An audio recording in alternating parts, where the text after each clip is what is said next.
Hey everybody, this is Christian Reed, founder of 4th Gen Labs. I'm here at ThriveCon, October 16th, 2025.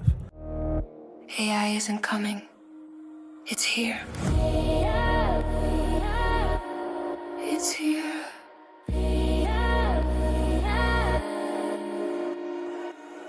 Today's session is called Left Behind, the Cost of Ignoring AI. It's a new initiative that 4th Gen Labs is going to be doing, especially over 2026. So I look forward to seeing you guys in a little bit. I'm going to be recording the session.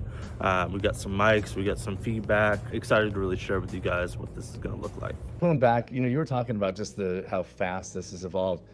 I remember a year and a half, 2 years ago, it wasn't that long ago, that I'd have employees that like create content for this or that. They'd bring it back to me. I'm like, that's not us. That's AI. It was so obvious when you saw something that wasn't. It was so impersonal. And it's like, write something that's us. And it's crazy today what I see.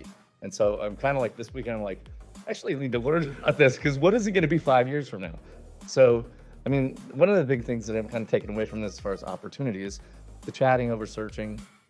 I mean, it seems like the convenience and the speed and all that is going to be so much. Clearly there's lots of concerns. What's going to happen to our kids? What's it going to look like 5 or 10 years from now? But as far as opportunity, it seems like if you can at least educate yourself enough when not to use it, to be able to navigate it and participate in what is inevitable that we can't even I think that there is a huge opportunity. And for me, I just need to want to figure out how I can lean into it, how I can step into it.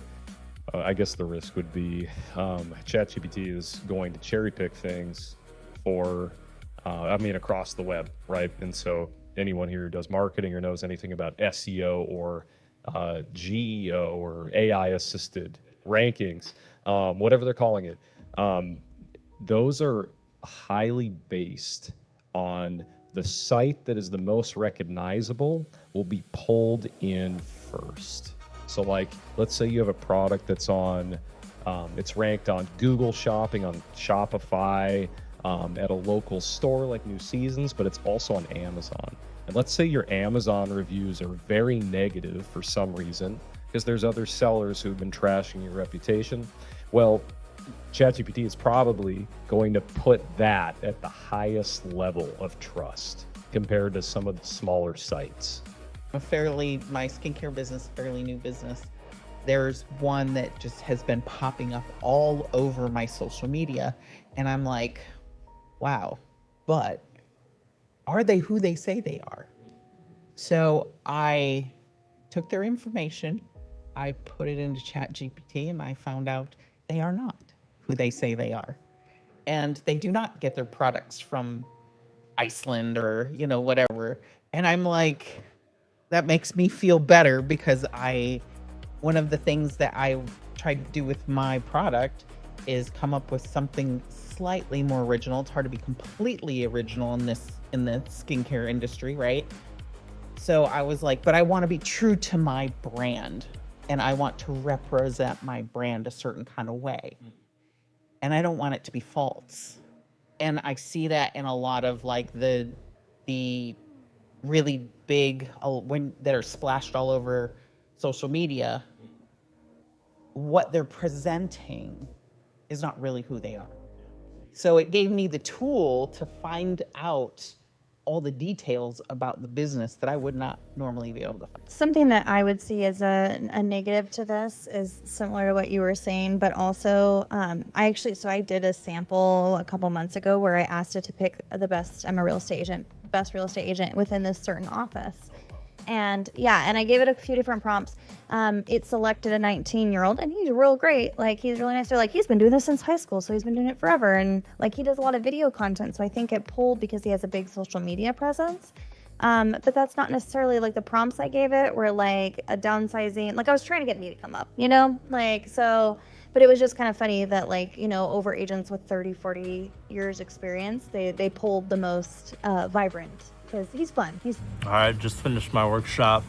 Amazing group, amazing conversations. There's some really great topics that we discussed, chatting over searching. More people are moving towards just chatting with their information than searching for their information.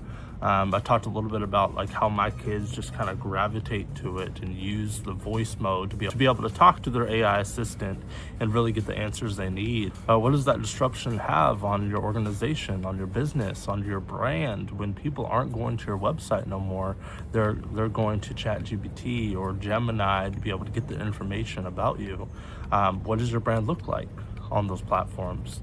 And what is the risk of not having control of what these tools are saying about your services and products? And so the biggest thing is, if you don't know, you're not going to be prepared.